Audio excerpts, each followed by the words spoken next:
সবাইকে স্বাগতম জানাচ্ছি। এই ভিডিওতে আমরা শতকরার হিসাব, লাভ, ক্ষতি, সেল প্রিপারেশন এর বই থেকে করছি। তো এখন আমরা ২ নম্বর অঙ্কটা করার চেষ্টা করব। তো আপনারা একটু মনোযোগ সহকারে দেখেন। এটা খুবই গুরুত্বপূর্ণ অঙ্ক।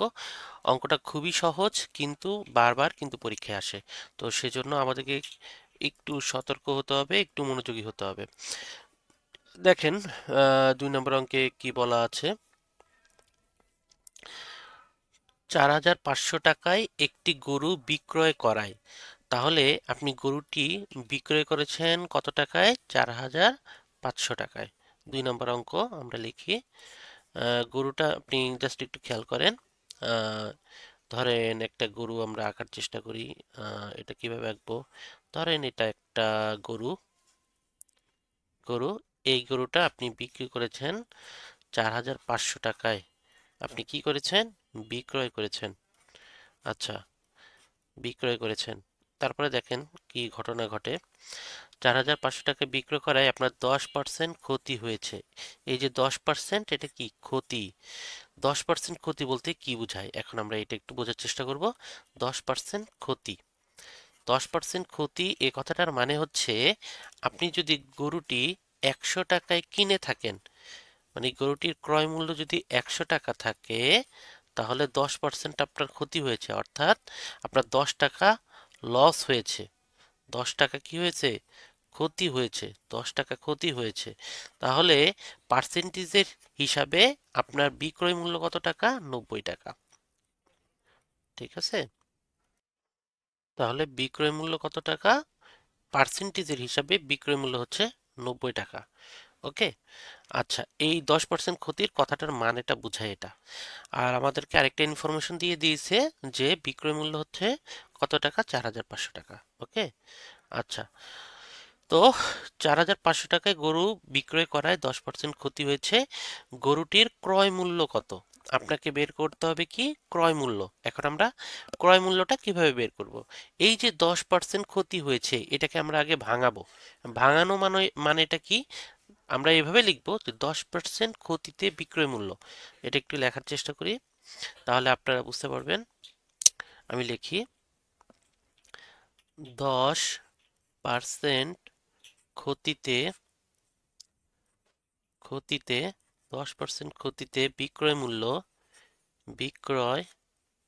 মূল্য। ওকে। 10% ক্ষতিতে বিক্রয় মূল্য লিখলাম। তাহলে ১০০ টাকায় আমি যদি কিনে থাকি, আমার বিয়োগ আমার ১০ টাকা হচ্ছে আমার লস হয়েছে, -১০ এত টাকা। তাহলে আমার বিক্রয় মূল্যটা কত? ৯০ টাকা। ৯০ টাকা। ওকে। 10% ক্ষতিতে বিক্রয় মূল্য কত তাহলে? ১০০ টাকা ছিল আমার ক্রয় মূল্য, শতকরা এই যে পার্সেন্টেজ মানে ১০০, আর বিয়োগ হচ্ছে কত? ১০। তো ক্ষতি হলে মাইনাস হবে। যদি এখানে বলতো 10% লাভে বিক্রয় মূল্য, লাভ হলে প্লাস হতো। ঠিক আছে? তাহলে ক্ষতি হলে মাইনাস হয়, লাভ হলে প্লাস হয়। 10% ক্ষতিতে বিক্রয় মূল্য ১০০ - ১০ টাকা, অতএব ৯০ টাকা। এখন আমরা এই কথাটাকে দিয়ে আমরা সাজাবো। বিক্রয় মূল্য দেখেন, বিক্রয় মূল্য যদি ৯০ টাকা হয়, ক্রয় মূল্য কত ছিল? ক্রয় মূল্য ছিল ১০০ টাকা। তাহলে আমরা এভাবে করে সুন্দর করে এভাবে আমরা এখন সাজাবো। আমরা এভাবে লিখব যে বিক্রয় মূল্য যদি ৯০ টাকা হয়, ক্রয় মূল্য কত টাকা? ১০০ টাকা। তাহলে আমরা লিখি সুন্দর করে যে বিক্রয় বিক্রয় মূল্য বিক্রয় মূল্য ৯০ টাকা হলে ক্রয় মূল্য কত টাকা? ১০০ টাকা। ১০০ টাকা। ওকে। আচ্ছা, অতএব বিক্রয় মূল্য ১ টাকা হলে ক্রয় মূল্য, আমরা এইভাবে লিখি ১০০, নিচে কত? ৯০ টাকা।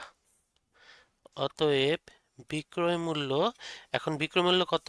আপনি দেখেন প্রশ্নে লেখা আছে বিক্রয় মূল্য হচ্ছে ৪,৫০০ টাকা। তাহলে আমরা এভাবে লিখব, অতএব বিক্রয় মূল্য ৪,৫০০ টাকা হলে ক্রয় মূল্য, আমরা এখানে দাগ দিব ১০০ গুণ এই যে 4,500, এখানে আসবে 4,500, নিচে হবে এই যে নিচের 90 যেটা আছে সেটা 90। ওকে, আমরা এই পাশের এগুলো একটু মুছে ফেলি, নাহলে এলোমেলো হয়ে যাবে, বুঝতে পারবো না।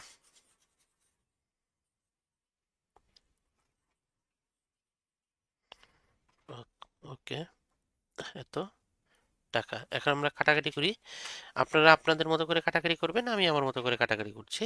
এই যে শূন্য, এই শূন্য কাটা, 9 দিয়ে 45 কিন্তু যায়, কতবার যায়? 9 একে 9, আর এখানে 5 নং 45, 5 নং 45। এই যে শূন্য একটা আছে, এই শূন্য কাটলাম, এই শূন্যটা আমি উপরে লিখলাম।